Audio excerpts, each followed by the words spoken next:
हो गया। सुप्रभात। आज महान वैज्ञानिक डॉक्टर अल्बर्ट आइंस्टीन की मानवीय व्यथा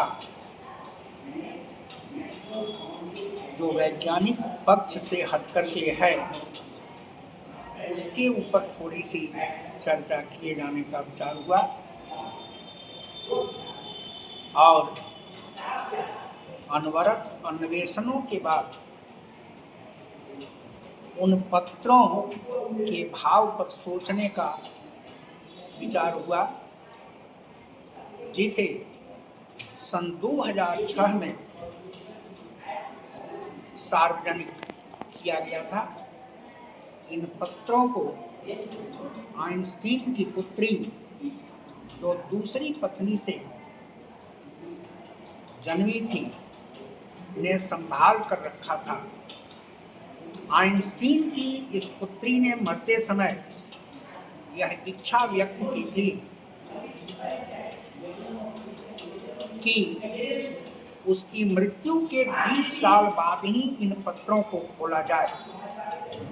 सन 2006 में जब 20 साल पूरे हो गए, तब आइंस्टीन के कुछ पत्रों को प्रिंसटन पेपर प्रोजेक्ट ने प्रकाशित किया।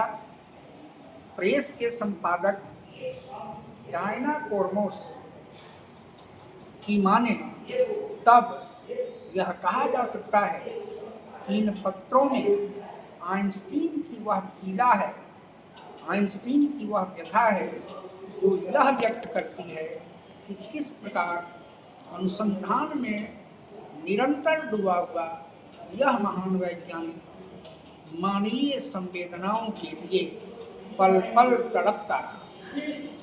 जीवन के अंतिम दिनों की पीड़ा का वर्णन आइंस्टीन ने इन पत्रों में किया है। इन पत्रों की पीड़ा हमारे जीवन के अति संवेदनशील पहलुओं के ऊपर प्रकाश डालती है। दुनिया में अक्सर उपलब्धियों के शिखर पर पहुंचने के लिए जो लोग परिवार की अहमियत भूलते हैं, वे जीवन के अंतिम समय तक बिल्कुल ही अकेले होते हैं। दर्शन में भले यह ठीक लगता हो कि मनुष्य अकेला आया है, अकेले जाएगा, अतः अकेले चिंतन करने का अधिकार है। कुछ अर्थ में ये बात सत्य भी हो सकती है, लेकिन अरस्तु का यह कथन कि मनुष्य एक सामाजिक प्राणी है, इस संसार के हर एक कोने के लिए सत्य है, हर एक यात्रा के लिए सत्य है। गति का प्रत्येक पल इस विधा को लिए हुए चलता है। जीवन जीते जीते आदमी के समक्ष एक ऐसा भी समय उपस्थित होता है जब विज्ञान के भौतिक आयाम उसके काम के लिए नहीं रह पाते हैं और मन को मानवीय संवेदनाओं की आवश्यकता होती है और व्यक्ति मानवीय संवेदनाओं के लिए तड़पने लगता है। आइंस्टीन की पहली पत्नी मिलेवा मेरिक अपने बच्चों हाइंस और एडवर्ड को लेकर ज्यूरिख चली गई और यह समय प्रथम विश्व युद्ध का समय था। उस समय बर्लिन में भयानक पेट दर्द से कराहते रहे आइंस्टीन और उनकी देखभाल करने के लिए उनकी फर्स्ट कजिन एल्सा को बुलाया गया।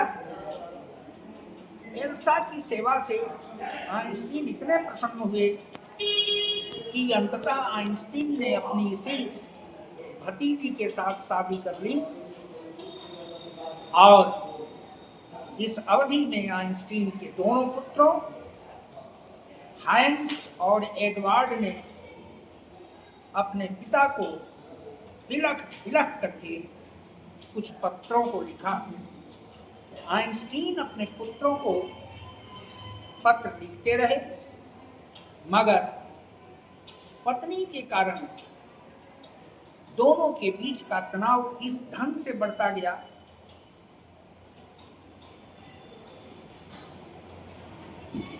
कि दोनों समानांतर रेखाओं के समान दिखाई देने लगे। जिस समय गर्मी की छुट्टियों में उनके बेटे अपने पापा का इंतजार कर रहे थे, उनकी मम्मी आइंस्टीन से झगड़े और तकरारों में उलझी रही। दोनों के बीच में मनमुटाव इतना बढ़ा कि आइंस्टीन मीलेवा को भूल गए। मीलेवा पहली पत्नी का नाम था और अपने नए प्यार एल्सा के साथ आइंस्टीन अपनी छुट्टियों को व्यतीत करने लगे। अपने पुत्रों में आइंस्टीन ने इन बातों का उल्लेख किया है, उन हालातों को लिखा है जिनके कारण उनका परिवार टूट गया और नई जिंदगी की शुरुआत उन्होंने एल्सा के साथ की। ऐसे खराब पारिवारिक माहौल में भी इस महान व्यक्ति के अनुसंधान पर किसी प्रकार का कोई असर नहीं पड़ा। निरंतर अनुसंधान में आइंस्टीन कार्यरत रहे और सापेक्षवाद के सिद्धांत के साथ साथ गुरुत्वाकर्षण के सिद्धांत की भी नई व्याख्या किस प्रकार से की जाए, इन समस्याओं से जूझते रहे और उन्होंने गुरुत्वाकर्षण के ऊपर सापेक्षवाद के दूसरे भाग सामान्य सापेक्षवाद पर अपना प्रथम व्याख्यान नवंबर 1915 में दिया और इसी दिन एक पत्र इस महान वैज्ञानिक ने अपने बेटे को लिखा। इस पत्र में उन्होंने अपने पुत्र के साथ यह वादा किया कि एक पिता की जिम्मेवारियां निभाने का वे प्रयत्न करेंगे। उन्होंने इस समय 4 पत्रों को लिखा। एक पत्र अपनी प्रथम पत्नी को भी लिखा और यह कहा कि वे उन्हें धन्यवाद देते हैं कि उनके बच्चों से उनका समन्वय होने के लिए बच्चों को मुक्त रखा। किसी समय वे पेट के दर्द से तड़पते रहते थे और पारिवारिक तनाव से सिसकते रहते थे। इन हालातों में उन्होंने जिन वैज्ञानिक सिद्धांतों का प्रतिपादन किया उन्हें 20वीं शताब्दी का महानतम खोज कहा गया। वैज्ञानिक की महानता चाहे जिस उत्कर्ष पर चली गई हो, लेकिन भीतर जो मानवीय तड़प थी आइंस्टीन की, इसका एक दृष्टांत यह भी है कि एक बार उनके बड़े लड़के ने उनसे कुछ पैसों की मांग की और उनके साथ रहने की इच्छा जताई, मगर वे उसकी इच्छा की पूर्ति नहीं कर सके। इस बात पर एक पत्र उन्होंने अपने मित्र जैगर को लिखा और बच्चे की मांग पूरा नहीं कर सकने का दर्द अपने मित्र के साथ बांटा, मगर बाद में इस बात ने उनको इतना व्यथित कर दिया कि वे अपने बेटे से मिलने के लिए अपनी प्रथम पत्नी मीलेवा के घर पहुंच गए। वहां वे अपने बेटों के साथ समय बिताते रहे, कूदते रहे और मीलेवा को धन्यवाद दिया कि उन्होंने बच्चों की परवरिश में किसी प्रकार की कोई कमी नहीं रखी। उसी समय उन्होंने मीलेवा को कहा कि यदि वे आइंस्टीन को तलाक दे दें तो नोबेल पुरस्कार में मिलने वाला आधा पैसा उन्हें दे देंगे। बाद में ऐसा हुआ कि नोबेल पुरस्कार से जो पैसे मिले, उन पैसों से मीलेवा ने जूरिक में 2 फ्लैट खरीद लिए। एसएसटी हो गया। लड़का टेटे उसी समय पागल हो गया। आइंस्टीन का छोटा लड़का टेटे उसी समय पागल हुआ और आइंस्टीन ने उसे पागल खाने भेजा। बड़ा लड़का हाइंस इंजीनियर बना और कैलिफोर्निया यूनिवर्सिटी में प्रोफेसर हुआ। सापेक्षवाद का सिद्धांत आविष्कृत हो जाने के 40 साल बाद उनका देहावसान हो गया। परिवार का इतना तनाव लेकर सकारात्मक काम कर पाना आम आदमी के लिए संभव नहीं है। इसका प्रत्यक्ष उदाहरण बिहार के महान गणितज्ञ डॉक्टर वशिष्ठ नारायण सिंह रहे हैं। एक बार एक क्लास में शिक्षक ने 2 ग्लास लिया, एक में पूरा बालू भर दिया और दूसरे में छोटे छोटे कंकड़ पत्थर डाले।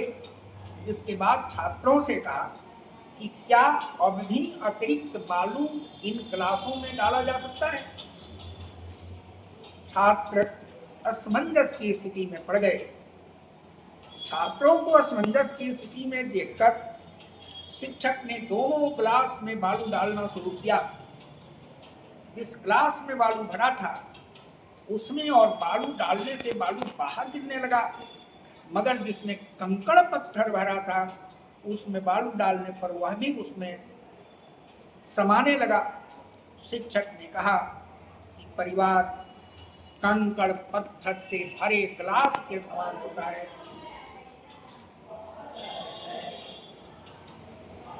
वह भरा हो तो भी उसमें बहुत कुछ समा सकता है। परिवार संतुष्ट हो तो आप अधिक ऊर्जा से बाहर काम कर सकते हैं। घर में चिराग जलाकर बाहर दीप जलाने का सिद्धांत अच्छा कहा गया है। साहित्य में यह भी कहा गया है कि विरहिणी मंदिर दिया राबार, लेकिन यह तभी संभव है जब घर के देवता के पास दीप प्रज्वलन का काम आपने पूरा कर दिया हो। आज की इस जिंदगी में पारिवारिक समानता कहाँ तक रहती है यह कह पाना अत्यंत मुश्किल है। कभी पत्नी का मूड खराब रहता है, कभी बच्चों का, तो कभी पैसों की तंगी होती है और कभी बीमारी का गहन साया रहता है। कभी बच्चे परीक्षा में खराब रिजल्ट लेकर आते हैं तो कभी पालतू कुत्ते से परेशानी हो जाती है।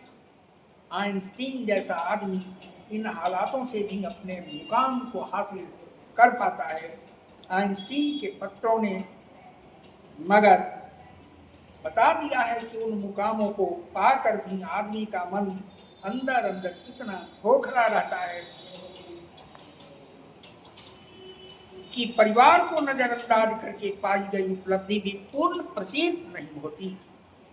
आइंस्टीन के पत्रों ने इस राज को जब जाहिर किया है, आम आदमी इसी के साथ अपनी इच्छाओं को लिए हुए पारिवारिक संवेदनाओं की प्राप्ति की भीख मांगते मांगते अंततः काल कौलित होता है और वह काल के आगोश में चला जाता है।